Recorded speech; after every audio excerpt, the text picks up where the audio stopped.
Oh, goodness gracious. Welcome back. Welcome back. Rellism Live Sports Talk, where we talk about sports from Hall of Famers to the local youth talent and all the big time storylines. Hey, thank y'all for watching on YouTube right now or listening on podcast. You also need to check out our Facebook page. My boy Tommy runs. He's the co-host on the Raw episode, on the Raw shows on Fridays. We taking on all newcomers, guys. All newcomers that want to come and join and participate. And you can always get the custom merch of the big time. Of course, our big time is Kobe. Kobe's my big time right now. All the love in the world to my mama back there. Love you, baby. Love you, mama. Always. But live right now, episode 107, I think that I might have solved the college football issue. I'm waiting for some people to get on and argue with me about it. I know they're going to give it to me on the Raw episode on Friday. But I might have a little something to it. We'll see what's going on. We'll see. And then I got a dumber, and Chicago Bears might be the dumbest. You know what I'm saying? Y'all understand what I talk to. And then all the rest of the big time storylines. So let's get it, man. Thank you everybody for just supporting us and doing all kinds of things. I really appreciate everybody that's involved with the growing of the show. It's crazy. Really appreciate it. But let's get right to it because I'm not even going to talk about Kevin Durant, Kyrie Irving, and now Donovan Mitchell. We'll save that for the Friday show. Maybe somebody will get traded by then. But I'm not even going to get into that because I'm tired of talking about all that. And I was going to talk about college football first, which I still will. But the Big 12 now, we're open for business. Didn't y'all just lose your people? Nobody cares about the rest of the Big 12. Basically, what they're saying is we're going to raid the Pac-12 and take over the rest. We're just going to take Washington State. I mean, what are you going to do there, buddy? So let's just get it all out in the open right now because let's be honest. I'm tired of hearing about student athletes. We're doing what's best for the student athletes. No, you're not. You're doing what's best for that money, and for your trips wherever you're going and wherever else. We already see what's going on. It's going to be 2 mega conferences. Everybody's talking about it. We're not dumb. So just do it. Let's just do it then. Why are we prolonging it? Why are we procrastinating like it is the Kevin Durant or Kyrie trades? Why are we procrastinating, talk about it every single day? Let's just do it and get it done with because we all know what's going to happen and the reason why it should happen and why it should happen. So we're looking at it and we're like, okay, so we want it to be about the student athletes, but we want to make the money. So we're just going to poo-poo the rest of the sports. Now, I'm here in Harrisonburg, Virginia, where there's James Madison. And if y'all don't know about James Madison University, they excel at many sports, men's and women. Yo, even their club teams are official. I'm just saying, even the club teams be official. So when we talk about all this stuff with the money, because James, you just moved up, you know what I'm saying? Moved up D1 subbed up conference, you know what I mean? We're going to have an episode where we talk about the schedule, but you know what I'm saying? JMU's doing things like that. But there's other sports out there kicking butt too at JMU. So when I started looking at James Madison, I started thinking, what about the other sports? Because some of these people play women's volleyball or whatever else. They might have a game on a Tuesday across the country against somebody. And then what? You got an exam on Thursday. How you gonna study? Now you're not in class. Things are going on. It's not fair to say we're doing this to help the student athletes. So my take is make all non-football sports be part of the conference, be part of a conference. It can be the consistent conference or the one you're already in. It could be some other realignment. I don't care how that goes. But let all the other sports be a part of a conference so they can have travel and things of that nature that can help them be student athletes. Because college football is big money business. We already know that. It's big money business. It's been there for a minute. And it's just now finally getting through the cracks when we already knew what it was back in the day. So by doing that, you allow the football part of it, who generates most of the money anyway for these schools, to still generate money for these schools. Now, as far as the 2 mega conferences, I don't care what you call them. In the NFL, they got AFC and NFC. Who cares about anything else? You can call them anything you want to. You get the cream of the crop that rise to the top across the country, not particularly one conference or whatever. I don't care what you call it. I'm not here to fix all the nicks and crannies of that. What I'm trying to give you is a platform and a guideline of how it should be done, in my opinion. So we start looking at it, and if you do it like that, get the cream of the crop of everything and put it, it can be North and South, I don't care, Big Ten, SEC, whatever. You get your 8 teams, 4 of each, or whatever number you decide to do for your playoffs. I don't care. And then you have your playoffs with those. So I put on my notes, I put D1 Power 5 championship. So they would be the D1 Power 5 championships. So what's the big problem there? We're still getting money for other sports. We're still getting money for other sports. What's the problem? The problem is, what about the lower tier teams in the Power 5? Look, somebody just asked me that. What about the other? I'm going to tell you, the lower tier teams in the Power 5. You still can do a D1 championship. It's still D1. You know what I mean? So for the teams that's, no offense to any of these universities, but Vanderbilt, Duke, Illinois, Colorado State, Washington State, the rest of the Big 12 leftovers, you guys were never going to compete in the championships, in the playoffs, anything like that anyway. But now you can have a chance to compete for a D1 championship, which would also include the non-Power 5 schools. So when I'm looking at that and I'm like, why not do that? Because when we look at it at the end of the day, when we look at the playoffs, it don't matter. It don't matter what conferences are doing what. You might see 3 SEC schools in a playoff of 4 teams, and only one of them won a conference championship. You might see 2 of them in there, and only one won. But it doesn't matter about that. We're never going to see Washington State competing for a championship. So why not be a part of the D1 championship? You're still D1. You're still going to get the same kind of recruits you're getting anyway. You might even get better recruits because you have a chance to win. Whenever you have a chance to win, brings exposure, and it ultimately brings money, money, money. And when money's involved, anybody should listen. So we started looking at that like that. But, the bottom tier of the Power 5, they don't want to look at as being moved down. Let me tell you something right now, okay?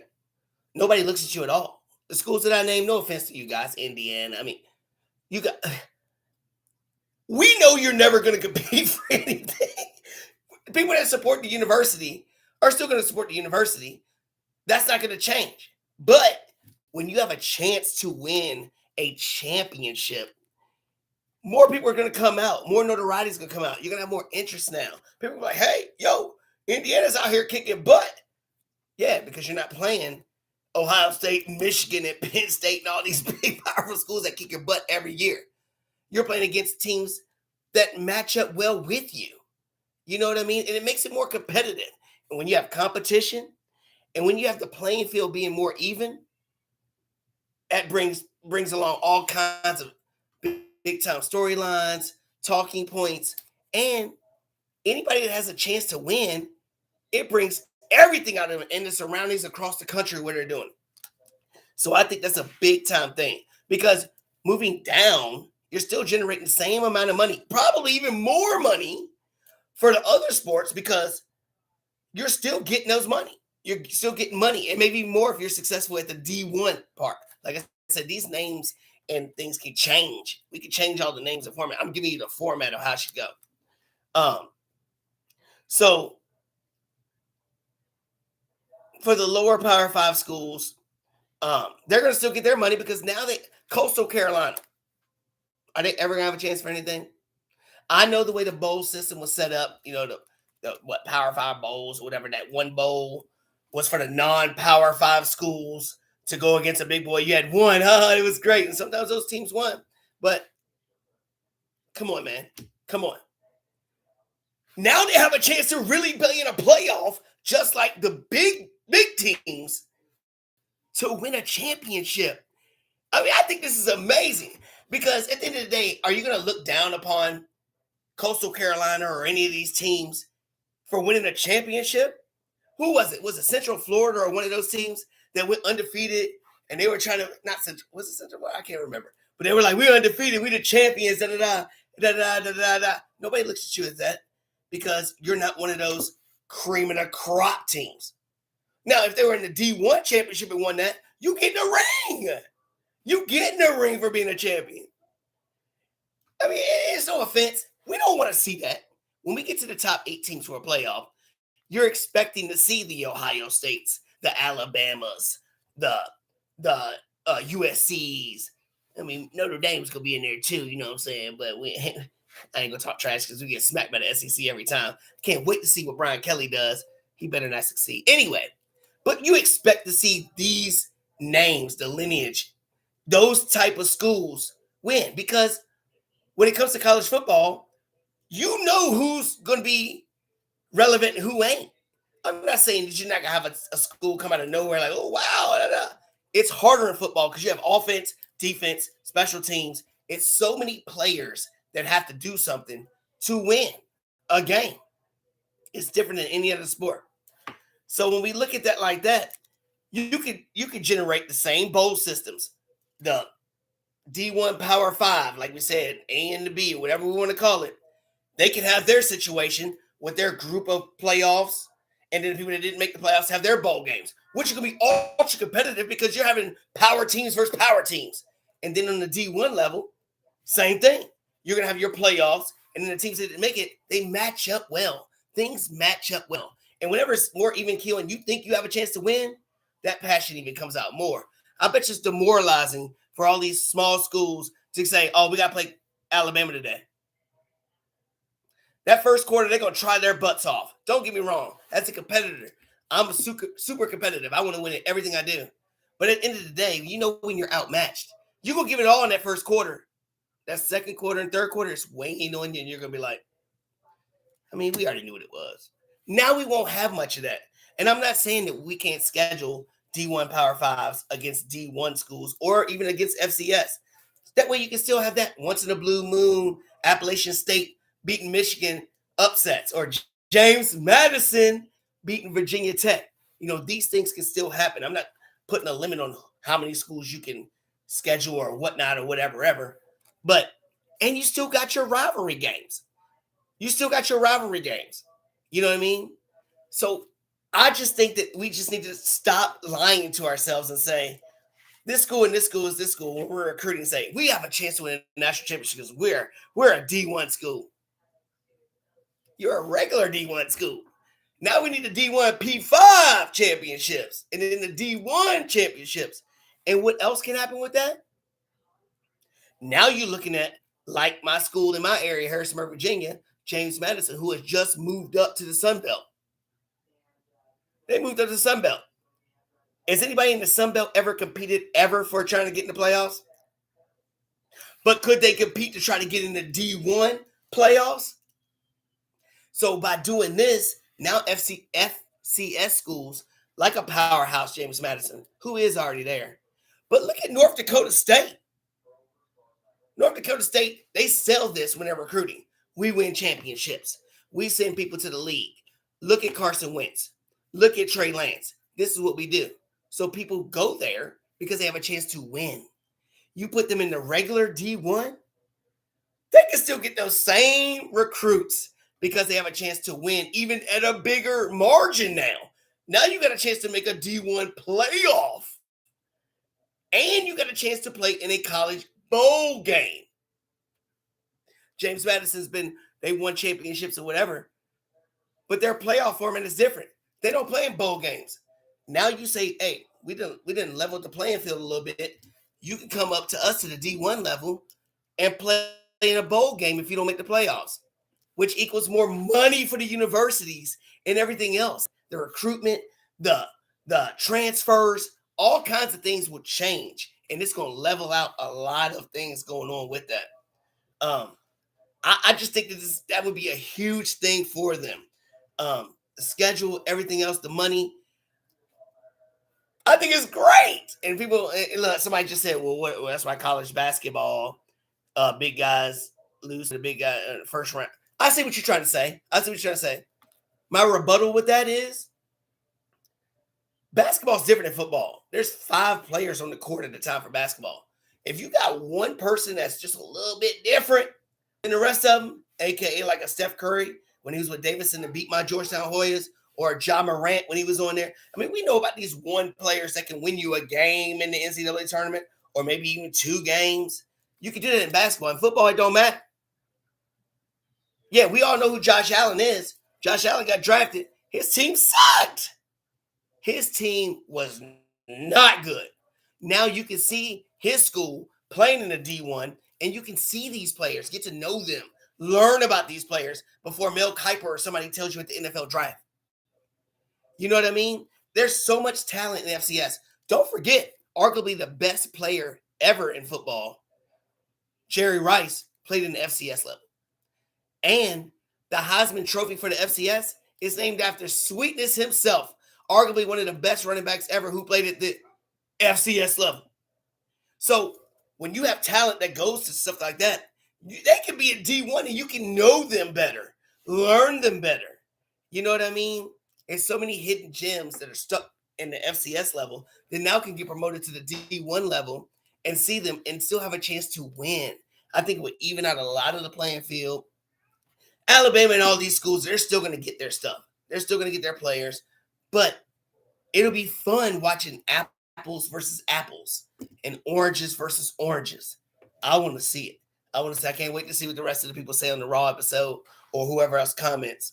I mean, and if you want to get crazy, like I did in the NBA on one of the Raw episodes, I said, how soccer does it. You know, they got the big teams, the big leagues. Somebody's slipping off, they can move one person up. Hey, the D1 Power 5, they say, hey, X amount, this school ain't doing nothing. You're moving down to the D1 regulars. We're going to move this one up to the D1 Power 5. Yeah, that's a little extra, but the structure will be in place. And I think that it could be fun and money for so many universities, and players can get more exposure. And people that have to go to the USFL and the XFL to get a look. Now you can be like, oh, I saw him play at such and such and such because they played longer in the season, more relevant TV time because they're at that D1 level instead of the FCS. So that's my story, and I'm sticking to it. I'm anxious to see what the rest of the people say. I think that'd just be tons of big time storylines, college football. And Notre Dame can do what they want to do because that's my squad. But eventually they'll have to join one of the cream of the crop, either the top or the bottom, whatever. Y'all let me know what y'all think. Comment or post it here, whatever. I'm getting a few comments now. I think I've covered some of the things that people are chatting about. But thank you for the people that are chatting. I really do appreciate that. And thank you for the support. But now we're gonna leave college football for a minute. We're gonna get to the dumb. The first dumb thing that I've ever heard or seen, actually. LeBron James and the Lakers. As you can see, I'm a Laker fan. I'm watching Summer League. It's intriguing. You know, the top 3 picks are doing their things. But I see the Lakers, and I see Russell Westbrook on the bench, coaching, being like a coach player on there. And then I look over, and they show the camera, and it's LeBron James. This mug ain't even acknowledge Westbrook. You ain't said nothing to him. He's right there. The elephant in the room is right there, and you ain't said nothing to him. So you know the media is going to make that all crazy. When you recruited him to come last year, you wanted that big old contract because that's what you do. You try to build up your teams, LeBron. So that drove me crazy. But even worse than that, this guy, he's been promoted, billionaire, first active player, billionaire. Good job for you, LeBron James. I have no problem with you as a human, as a humanitarian, as anything like that, a family man. Cool for you. You don't have that Kobe gene behind you. You don't have that. That's why you'll never be the GOAT. You'll never be the greatest ever. You'll never be nothing other than below Kobe Bryant to me and Michael Jordan. But anyway, you out here a billionaire. And don't get me wrong, before I say what I'm going to say about him, I mean, you know how it is. Regular old Joes like me, we go to the movie theaters. It's expensive, yo. It's expensive. So you might have to sneak in a bag of candy or something. Especially if you got kids like me, you know what I mean? But anyway, I'm not trying to tell people to do bad things, but what I'm saying is, LeBron, you want to come out there with a Ziploc bag? A Ziploc bag with some treats and stuff in there, eating them like you ain't LeBron James, like ain't nobody paying attention to you. Nobody's focusing on LeBron James at the Summer League at all. We don't know who this guy is eating treats out of a Ziploc. You a billionaire. You out here sneaking in treats. I don't know, man. I don't know. I hope you at least tip somebody some money or something, man. Ridiculous. But probably even more dumber than that. And I respect this guy and I like this guy. But if you watch any of the old Raw episodes, I've always been scared. I've always been scared of this dude's dad, John Morant. I've always been scared that his dad was going to be a certain kind of influence. I'm not saying I'm a perfect dad. I'm not. But I feel like when you're in the spotlight and you're doing things like that, you have to conduct yourself a certain way. You shouldn't be having those solo cups. You should not be having those solo cups at all. I'm kind of warm. I'm going to go and take it off since I got a fresh cut. You know what I'm saying? Fresh cut. So I'm going to go and show that off a little bit. But anyway, I feel like you shouldn't have no solo cups. Yeah, your son's a millionaire, whatever. But come on, dude. Relax. So John Morant, or should I call him Moron? Why are you even talking, dude? You gonna come out here and say he would cook MJ? And for y'all that don't know who it's Michael Jeffrey Jordan. You gonna cook MJ, huh? MJ's just another superstar. His competition when he played was average dudes.